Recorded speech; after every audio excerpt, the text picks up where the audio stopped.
వాగర్థావివ సంపృక్తౌ వాగర్థ ప్రతిపత్తయే జగతః పితరౌ వందే పార్వతీ పరమేశ్వరౌ. ఆదిత్యాయ చ సోమాయ మంగళాయ బుధాయ చ గురుశుక్రశనిభ్యశ్చ రాహవే కేతవే నమః. శృంగేరి జగద్గురు పీఠాధిపతులకి, కంచి పీఠాధిపతులకి నమస్కారములు తెలియచేసుకుంటూ కార్యక్రమాన్ని ప్రారంభిద్దాం. వీక్షించేటువంటి ప్రేక్షకులకి మే 1వ తారీఖు నుంచి 15వ తారీఖు వరకు సింహరాశిలో జన్మించినటువంటి వారికి ఏ విధంగా ఉండబోతుందో తెలియచేసుకుందాం. మఖా నక్షత్రం 4 పాదాలు, పుబ్బా నక్షత్రం 4 పాదాలు, ఉత్తరా నక్షత్రం మొదటి పాదంలో జన్మించినటువంటి వాళ్ళు సింహరాశికి చెందినవారిగా గుర్తించడం జరుగుతుంది. అయితే ప్రధానంగా రాశిలోనే కేతు సంచారము, సప్తమంలో రాహు సంచారము, అష్టమ స్థానంలో శని కుజుల యొక్క సంచార ప్రభావము, నవమంలో రవి బుధ యొక్క సంచారము, దశమంలో శుక్రుని యొక్క సంచారము, ఏకాదశంలో గురుగ్రహ సంచార ప్రభావం. వెరసి చూసుకున్నట్లయితే గత సంవత్సరన్నర కాలంగా అనుభవిస్తున్నటువంటిది అష్టమ శని ప్రభావం అందరికీ తెలిసిందే. దీనివలన కర్మదోషానికి కారకుడైనటువంటి శని అష్టమ స్థానంలో సంచరిస్తుండడం వల్ల ముఖ్యంగా ఆరోగ్యం పట్ల ఇబ్బందులు పడడం, అంటే కొంతమంది జాతకాల్లో ఉన్నటువంటి వాళ్ళకి అనారోగ్యం అనేటువంటిది బాగా ఇబ్బంది పెడితే, కొంతమంది జాతక రీత్యా అనారోగ్యం అనేటువంటిది అప్పుడు బయటపడుతుంది. లేదా ఎప్పుడు కూడా శరీరము సహజ సిద్ధంగా ఉత్సాహంతో ఉండకుండా మజ్జుగా ఉండడం అనేటువంటిది ఈ అష్టమ శని సంచార ప్రభావం. దీనికి తోడు కుజుడు కూడా అష్టమ స్థానంలోనే సంచరిస్తున్నటువంటి కారణం చేత ప్రధానంగా ఏ పని చేసినా అదృష్టం కలిసి రాకుండా ఉండడం, అది ప్రధానంగా. అంతేకాకుండా వాహనాన్ని నడిపేటప్పుడు జాగ్రత్తలు పాటించాలి. మే 15వ తారీఖు వరకు ఎట్టి పరిస్థితిలో కూడా మీరు అప్రమత్తంగా లేకపోతే చాలా మటుకు ఇబ్బందులు పడాల్సినటువంటి పరిస్థితి. అలాగే గృహంలో మానసికమైనటువంటి ప్రశాంతత ఈ అష్టమ కుజ సంచార ప్రభావం వలన. ఇక విదేశీయానము, విదేశీ ప్రయత్నాలకి ఆటంకంగా ఉంటుంది. కాబట్టి మే 14 తర్వాత మీరు ప్రయత్నం చేయండి. కుజగ్రహ మార్పు ఉంటుంది. తద్వారా మీరు అన్ని విధాలుగా యోగదాయకంగా ఉంటుంది. ముఖ్యంగా ఈ సమయంలో కనుక కోర్టు సంబంధమైనటువంటి వివాదాలు కనుక ఉంటే మరికొంతకాలం వేచి చూడాల్సినటువంటి పరిస్థితి అనుకూలంగా రావడానికి. అంతేకాకుండా ప్రధానంగా గృహంలో మనశ్శాంతిని కోల్పోయి ఎక్కువగా బయటే ఉండాల్సినటువంటి పరిస్థితి గోచరమవుతుంది. తల్లిగారి ఆరోగ్యం పట్ల కూడాను శ్రద్ధ వహించాలి ఈ అష్టమ కుజ సంచార ప్రభావం. ఇక తరువాత నవమ స్థానంలో రవి బుధుడు, ఇది గమనించుకున్నట్లయితే ఇది ఏమాత్రం కూడా అనుకూలము కాదు. ధనపరమైనటువంటి విషయాల్లో జాగ్రత్తలు పాటించాలని సూచన. అలాగే తోటి ఉద్యోగస్తులు, అలాగే వ్యాపారస్తులు, వృత్తిలో ఉన్నటువంటి వాళ్ళ వల్ల కొంత మానసికమైనటువంటి వేదనకి గురవుతారు. సహకారం లేకపోవడము, అధికారుల యొక్క ఆగ్రహం ఉండడం, ఇవన్నీ కూడా మీకు నవమ స్థానంలో రవి యొక్క సంచార ప్రభావం వలన కలిగేటువంటి దుష్ఫలితాలు. ఇక బుధగ్రహ సంచారం కూడా అనుకూలంగా లేదు కాబట్టి పెట్టుబడులకి స్టాక్ మార్కెట్స్లో లేదా ఎవరికైనా అప్పు ఇవ్వడానికి ఇది సరైనటువంటి సమయం కాదు. ఇచ్చామా ఇక రాదు అనుకునేటువంటి విషయంతోనే ఉండిపోండి. కారణం ఏంటంటే మీకు ధన యోగానికి కారకుడైనటువంటి వాడు ధనాధిపతి మరియు లాభాధిపతి అయినటువంటి బుధుడు సరైనటువంటి స్థితిలో సంచారం లేని కారణం చేత ధనపరమైనటువంటి సమస్యలు ఎదుర్కొంటారు. ఎంతో ఇబ్బందుల్లో ఉంటే తప్ప ఎదుటి వాళ్ళకి మీరు ధనాన్ని ఇవ్వకండి, ఇది చెప్పవచ్చు. ఇక సప్తమ స్థానంలోనే రాహు యొక్క సంచారము ఈ సంవత్సరం అంతా ఉన్నటువంటి కారణం చేత సాధారణంగానే మీకు సహాయ సహకారాలు లేకపోని కారణం చేత సొంతంగానే ప్రయత్నం చేయాల్సినటువంటి పరిస్థితి. ఎదుటి వాళ్ళతో మీరెంత మంచిగా ఉన్నప్పటికీ కూడా మీ వల్ల మీ మాట తీరు వాళ్ళకి ఇబ్బందిగా అనిపించి మీకు దూరం అయ్యే అవకాశాలు ఉంటాయి. కాబట్టి మీరు మితంగా మాట్లాడే ప్రయత్నం చేస్తూ మీ పనులను చక్కబెట్టుకునే ప్రయత్నం చేయండి. ఇక గురువు చాలా శుభకరుడుగా ఉన్నాడు.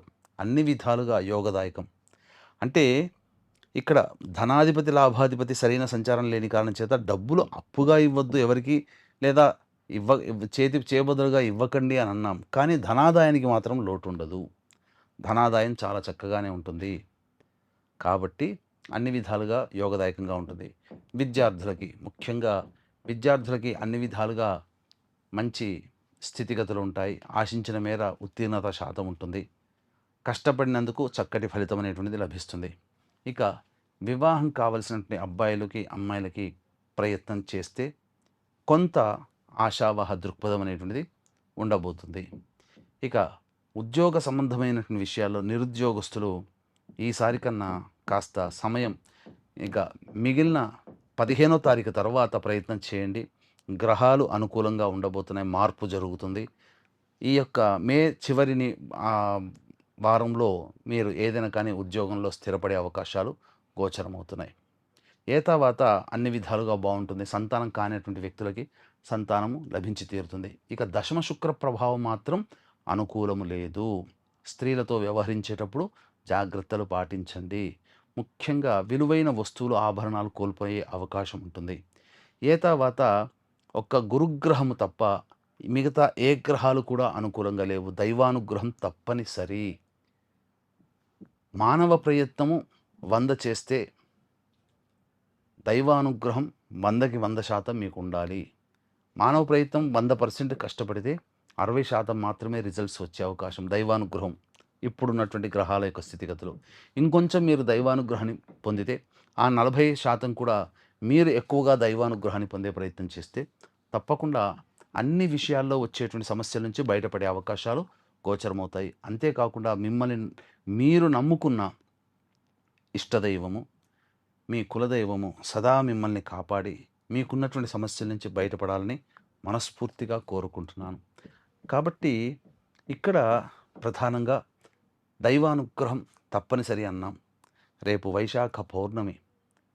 కాబట్టి దైవానుగ్రహాన్ని అందరికీ అందించాలనే సదుద్దేశంతో మన పీఠం ఆధ్వర్యంలో జాతకరీత్యా కలుగు అన్ని రకాల సమస్యల నివారణకి సర్వదోష నివారణ పూజలు, హోమాలలో భాగంగా వివాహం కాని అమ్మాయిలకి ఉద్యోగము, దాంపత్యము, అనారోగ్య సమస్యలు వీటికి నివారణకి హోమాది కార్యక్రమాలతో పాటుగా మేష, మిథున, కర్కాటక, సింహ, కన్య, వృశ్చిక, ధనస్సు, కుంభ, మీన రాశుల్లో జన్మించిన వారికి శనిదోష నివారణ పూజలు, హోమాలు జరిపించి శక్తిపాతం చేసినటువంటి కరుంగలి మాల ఇవ్వడం జరుగుతుంది.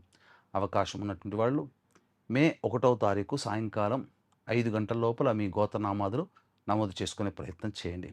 ఇక 1వ తారీఖు నుంచి 15వ తారీఖు వరకు కూడా ఏ విధంగా ఉండబోతుంది మీ జాతకరీత్యా అనే విషయాల గురించి క్లుప్తంగా తెలియజేసుకునే ప్రయత్నం చేద్దాం. 1, 2 ఈ తేదీల్లో సింహరాశిలో జన్మించినటువంటి వాళ్ళకి అన్ని విధాలుగా సహాయ సహకారాలు ఎదుటివారి నుంచి లభిస్తాయి. ధనాదాయం బాగుంటుంది. రాని బాకీలు వసూలవుతాయి. సంతోషంగా కాలం గడుపుతారు. ఇక 3, 4, 5 తేదీలలో ప్రధానంగా ఏ పని చేసినా సంతృప్తి అనేటువంటిది ఉండదు. వాహనాన్ని నడిపేటప్పుడు జాగ్రత్తలు పాటించాలి. తల్లిగారి ఆరోగ్యం పట్ల శ్రద్ధ వహించాలి.